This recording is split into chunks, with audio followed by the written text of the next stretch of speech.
I had just gotten out of high school. I had all the time in the world now. Right. And when you're 19, that kind of shit is cool. Yeah, I lived at home until I was 20, so I still didn't have bills really. Right. And I was traveling all over the country fighting. That's all I was doing. Sick. So, and I taught. So I was teaching at Boston University.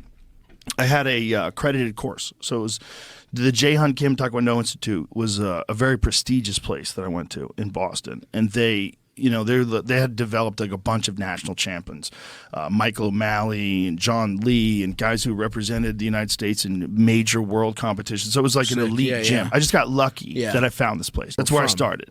No, it wasn't even anywhere near my house. Oh, really? I was coming home from a baseball game with a buddy of mine, and as we were coming home, we were waiting to get on the T. The T is the public transit. Yeah, so I was 15 and maybe 14.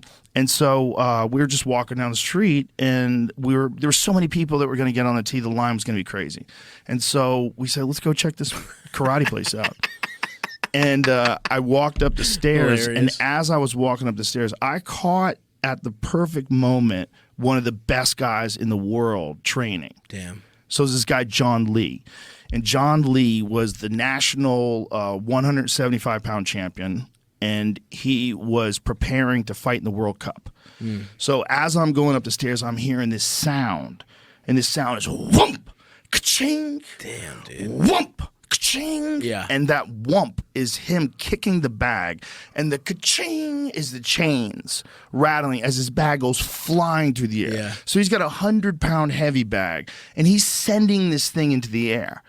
And I remember watching going, this is insane. Yeah, you had no idea you're watching the best in the world. I had no idea. You're like, I could. Not just the best in the world, but one of the best in the world in his prime, fully prepared for the world championships. Yeah. So he's just full training, at his most focused.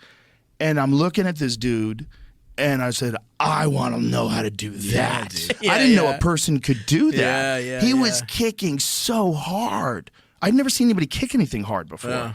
So for me to, and he was known for, he had the best spinning back kick in the world. Hell yeah.